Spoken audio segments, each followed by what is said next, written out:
एक बार प्रभु की शरण जाकर तो देखो। वृंदावन में एक संत रहा करते थे।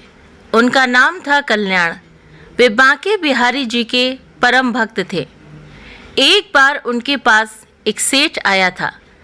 अब था तो सेठ, लेकिन कुछ समय से उसका जो व्यापार था वो ठीक तरह से नहीं चल रहा था। उसको व्यापार में बहुत नुकसान हो रहा था।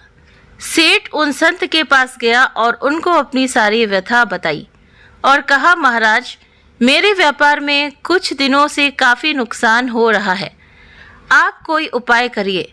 संत ने कहा, सेठ जी, अगर मैं ऐसा कोई उपाय जानता तो आपको अवश्य बता देता, लेकिन मैं ऐसी कोई विद्या नहीं जानता जिससे मैं आपके व्यापार को ठीक कर सकूं।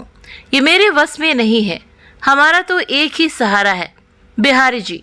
इतनी बात हो ही पाई थी कि बिहारी जी के मंदिर खुलने का समय हो गया।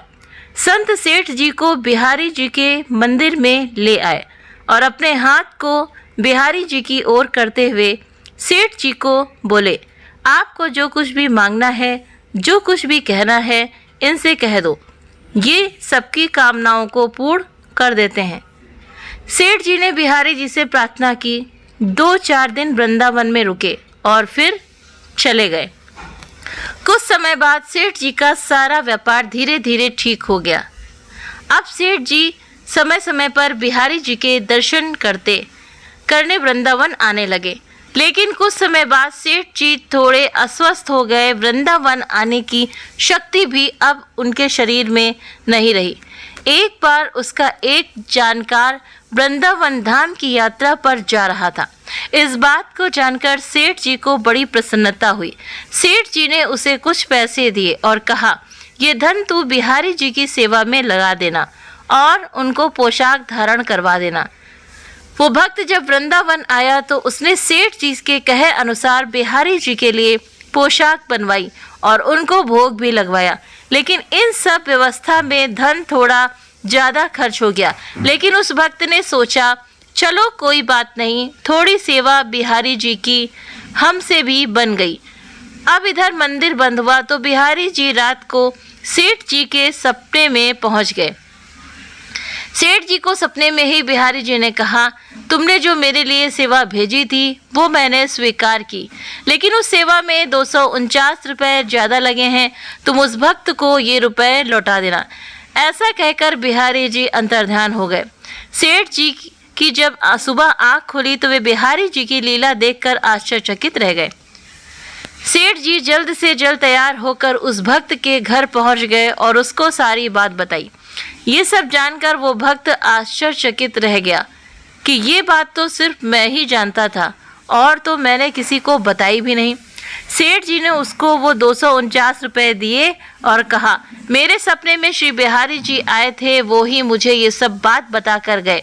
ये लीला देखकर वो भक्त खुशी से मुस्कुराने लगा और बोला, जय हो बिहारी जी की। तो दोस्तों, इस कलयुग में भी हमारे बिहारी जी किसी का कर्ज किसी के ऊपर नहीं रहने देते। जो एक बार इनकी शरण ले लेता है फिर उसे किसी से कुछ मांगना नहीं पड़ता, उसको सब कुछ मिलता चला जाता है।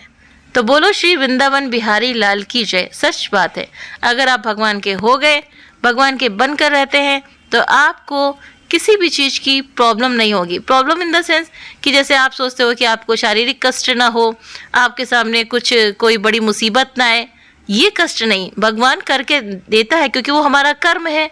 अगर हमने कर्म किया है तो वो हमें मिलेगा, उसके लिए भगवान भी कुछ नहीं कर सकता। हम भगवान को ब्लेम करते हैं ना कि भगवान इतना बड़ा दुख है, आप हमको मतलब इसको हटा दो, दूर कर दो। तो भगवान दुख कैसे दूर करते हैं? उसको कहते नहीं, सूल को कांटा बना देते हैं। जो पहाड़ ऐसा दुख होता है वो हमें कांटे के रूप में, मतलब एक तिनके के रूप में मिलता है। तो यही ही प्रकृति का नियम है, यही सृष्टि का नियम है कि जो कर्म करेंगे वो हमें भोगना ही भोगना पड़ेगा। लेकिन भगवान की शरण में रहने से वो कर्म हमारा छोटा हो जाता है, छोटा करके हमें मिलता है। तो आप भगवान की शरण में एक बार जा करके तो देखिए। लेकिन हम सब क्या है, भगवान की शरण में ऊपर से जाते हैं, हम बुद्धि चलाते हैं, मन से हम भगवान के नहीं हो पाते हैं। और जब कोई मुसीबत आती है तो हम भगवान को कोसने लगते हैं कि भगवान आपने मेरे साथ ऐसा क्यों किया।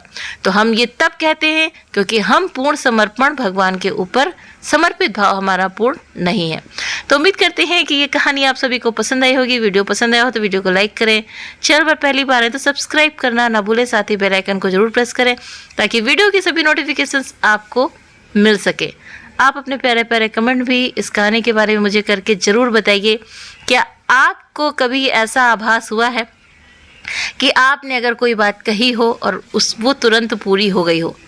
आपने क्या पूर्ण विश्वास भगवान पर किया है? तो प्लीज़ मुझे कमेंट करके ज़रूर से ज़रूर बताएं। आप सभी के सहयोग के लिए बहुत बहुत धन्यवाद, बहुत बहुत शुक्रिया। Thank you.